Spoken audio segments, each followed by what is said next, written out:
Los reptiles son animales que también tienen temperatura variable, o sea, es decir, son poiquilotermos, al igual que los peces y los anfibios. Su piel es escamosa, muy dura y seca. Ya son terrestres ya. En cambio, el anfibio sapo estaba cuando es larva en el agua y adulto en la tierra, ¿verdad? En cambio, estos no, estos ya nacen en la tierra mediante huevos también, son ovíparos. Estos animales tienen circulación cerrada, como cualquier vertebrado, ¿no? Y presentan también nacimiento, algunos son por huevos y otros son ovovivíparos como las serpientes, es decir, el huevo dentro de la madre se rompe o eclosiona y la serpiente sale como si fuera vivo. Son algunos entonces ovovivíparos y su nacimiento es de desarrollo directo, o sea, no va a haber acá una metamorfosis. Te decía también que son poiquilotermos porque su temperatura es variable, ¿no? La temperatura depende del ambiente y su cuerpo es duro por las escamas córneas. Así es, tienen cloaca. Acá está la cloaca, es el orificio. ¿Quiénes son ellos? Tortugas, también está acá el cocodrilo, las serpientes mismas y algunos lagartos en general, como por ejemplo la iguana y el camaleón. Las aves son animales cuyo cuerpo está cubierto con plumas, es decir, las escamas se convierten en plumas y ellos han evolucionado de los reptiles. Nacen por huevos, por lo tanto son ovíparos. Su temperatura es constante, es decir, son homotermos, donde vaya la temperatura va a ser la misma. Y estos animalitos tienen pues un órgano fonador llamado siringe, ahí se forma la voz. Y tiene su boca modificada en forma de un pico, ¿no? Llamado, bueno, es una ranfoteca. Sexos separados, es decir, son dioicos, hay macho y hay hembra, ¿no? Es decir, ya tienen sexos por separado y nacen por fecundación interna, es decir, dentro de la madre ya se juntan los gametos, al igual también que los reptiles y los mamíferos. En cambio, los anfibios y peces tienen fecundación externa, es decir, fuera de la madre se unen los gametos. Eso fue las aves. Los mamíferos. Acá está el ser humano. Mira, los mamíferos se denominan así porque presentamos glándulas mamarias y también secretamos leche, de hecho, ¿no? Y también hay glándulas del sudor y en lugar de escamas o plumas ya presentan pelos. Estos animales son homotermos, al igual que las aves. Homotermo significa temperatura constante. Donde vaya, la temperatura va a ser la misma. Y tienen fecundación interna mediante un órgano copulador llamado pene y nacen generalmente, mayoría, nacen vivos, o sea, ya son vivíparos, a excepción de dos animales que nacen por huevos. ¿Quiénes son esos? Los monotremas. ¿Y quiénes son esos monotremas? Son el ornitorrinco y el echidna.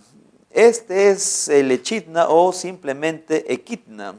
Acá lo puedes ver, ¿no? Este animalito nacen por huevos, aunque parece un erizo, ¿no? Parece un cuerpoespín, pero es un mamífero, ¿no? Tampoco es kiwi, que es un ave, ¿no? Acá están los huevos entonces, y pertenecen al orden monotremas, es decir, mamíferos que nacen por huevos. En cambio, el canguro es un animal que tampoco tiene placenta, al igual que los monotremas tampoco tienen placenta, pero ya este canguro nace vivo, como los humanos, ¿no? Dentro de la bolsa llamado marsupio se termina de desarrollar el feto. Entonces, estos son los famosos marsupiales. ¿Quiénes son esos? Canguro, koala, zarigüeya, marsupiales, porque presentan una bolsa llamada marsupio. Acá está entonces los monotremas, ejemplo, dijimos son dos nomás, ornitorrinco y echidna. Acá está el murciélago que pertenece al orden Chiropteros. Orden Chiropteros o mamíferos voladores, son los únicos. Algunos son hematófagos, es decir, son los vampiros, se alimentan de sangre. Estos serían entonces algunos mamíferos de este mundo. A continuación vamos a conocer ahora los artrópodos transmisores de enfermedades. En este caso hay insectos que pueden producir enfermedades en animales o en humanos. De esa manera se puede llevar, diseminar. Y estas enfermedades son de dos tipos, llamados directos o indirectos. Directos es cuando el contacto con el insecto va directamente al humano. Ejemplo, en la piel. En la piel, cuando hace contacto con la larva de algunos gusanos, va a producir lo que se llaman las alergias. Ejemplo, ¿no? Gusanos de las plantas, por ejemplo, van a hacer que se enronche la piel de la persona. Pero también hay algunos gusanos que van a horadar la piel. Los gusanos, entonces, algunos escarban la piel y con eso van a producir la enfermedad llamada miasis. Miasis, ahí donde se forman los gusanitos dentro de la piel. Puede estar en el brazo, en la cabeza, en cualquier parte del cuerpo. Otro animal que también es de manera directa son los ácaros.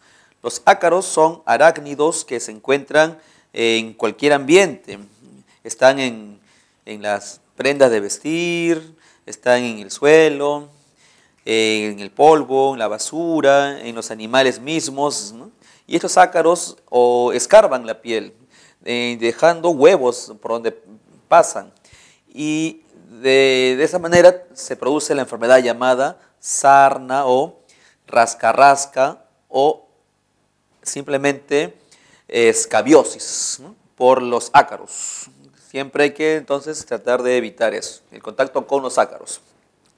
En cambio, de manera indirecta, se ve gracias a los vectores. Vectores son insectos que llevan microbios. Hay dos tipos de transmisión indirecta, mecánica y biológica.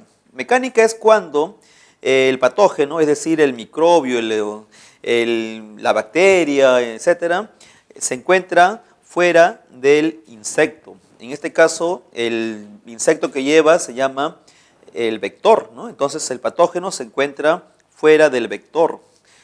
¿Quiénes son esos? Son animales, insectos que se encuentran en lugares sucios. Ejemplo, la mosca. La mosca, cucaracha, ellos transmiten enfermedades como por ejemplo la tifoidea, la polio, el cólera, etc. Porque viven en lugares pues sucios, ¿no? Ejemplo, la cucaracha pues en el desagüe y la mosca en la basura. En cambio, transmisión biológica es cuando el microbio, el patógeno, o sea, la bacteria se encuentra dentro del vector, es decir, dentro de ese insecto. En este caso estamos hablando de los zancudos o mosquitos. El zancudo es el que transmite la enfermedad al chupar la sangre de la persona y le deposita el microbio dentro, que puede llegar hasta la sangre inclusive ese microbio. Ejemplo, el zancudo de la malaria, el zancudo del Zika, etc., ¿no? Estos serían los tipos de enfermedades por los artrópodos. Acá en este cuadro veremos, por ejemplo, los tipos de vectores. Acá están los vectores. Acá vamos a poner la enfermedad que produce cada vector y al costadito veremos el agente causal, es decir, el microbio que ya produce la enfermedad en sí. Primero, este animal se llama el famoso chirimacha. Chirimacha o llamado también es un triatomino, ¿no? Triatoma infestan, su nombre científico. Este animal transmite la enfermedad llamada mal de Chagas o tripanosomiasis. Esa enfermedad es mediante la inoculación de un protozoario llamado Trypanosoma cruzi. Este Trypanosoma cruzi es el que va a atacar, generalmente ataca al corazón y al cerebro. Entonces, Trypanosoma cruzi es el agente causal, el microbio que ya llega a la persona al rascarse cuando es mordido o en todo caso defecado por ese chirimacha. Segundo vector, el piojo. El piojo, ese insecto, también es un agente, es un vector biológico y realiza o produce la enfermedad llamada el tifus epidémico.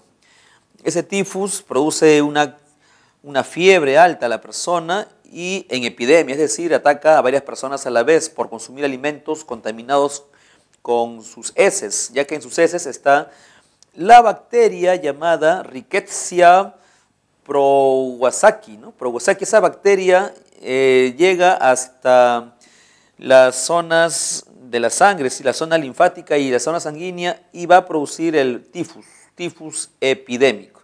¿Ya? Entonces, este es por alimentos también contaminados con las heces de estos animalitos. La pulga es el vector que transmite la enfermedad llamada peste bubónica.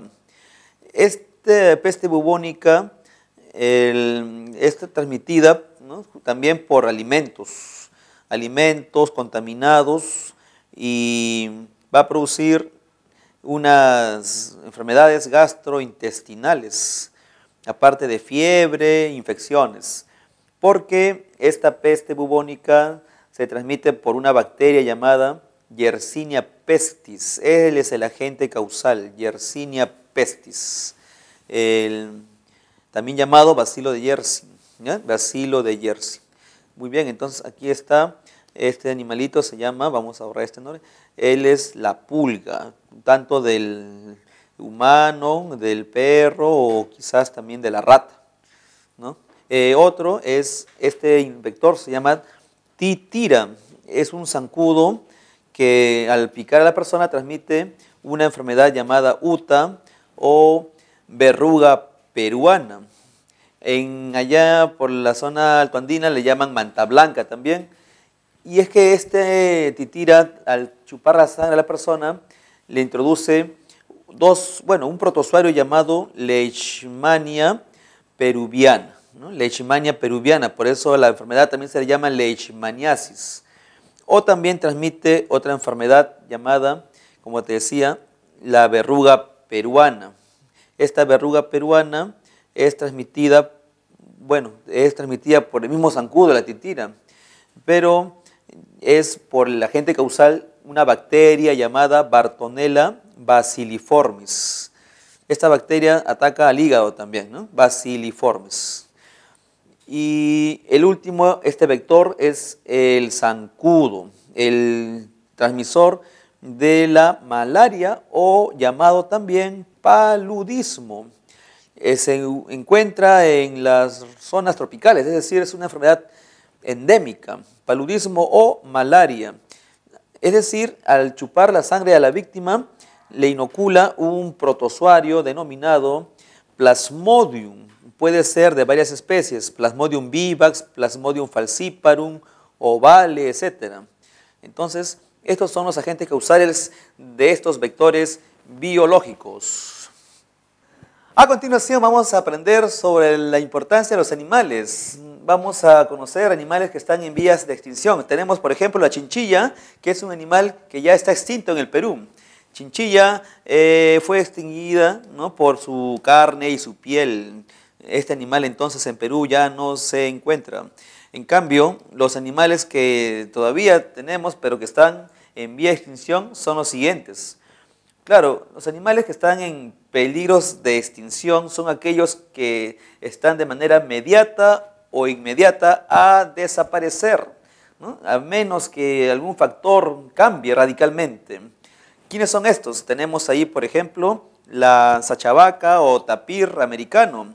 Acá está el mono coto o mono aullador, la pava liblanca, la pariguana, está también acá el cocodrilo de Tumbes, pava liblanca, como dijimos, el sachavaca tapir, este es el mono coto o mono aullador, el pingüino de Humboldt también está en vía de extinción, el guanaco, que está siendo desplazado, ¿no?, de su hábitat, el suri, que no solo es el gusano, en este caso es un avestruz del centro del Perú, el lobo de río, la nutria también del río, y el mono choro cola amarilla. Noten la colita amarilla que también está en vías de extinción. A continuación, las especies en situación vulnerable. Se considera una especie en situación vulnerable que aquella que por exceso de caza, pesca, destrucción del hábitat o por una u otra razón son susceptibles de pasar de esta situación vulnerable a especies en vías de extinción. Es decir, a especies que ya van a ser condenadas a desaparecer. Estos individuos o especies aún se encuentran en una cantidad considerable. Ejemplo, está la anchoveta, el gallito de las rocas, rupícola peruviana, pelícano peruano, el frailecillo, el machín negro, otro es el machín blanco, la vicuña, el piquero común, otra ave también está ahí, el guanay, también está el pelícano peruano, como dijimos, son aves costeras. Tenemos reptiles como tortuga verde, la tortuga charapa, la taricaya, la concha de abanico, es decir, Argopecten purpuratus, y la boa, ¿no? O la anaconda que tenemos en el Perú. Esas son las especies en situación vulnerable.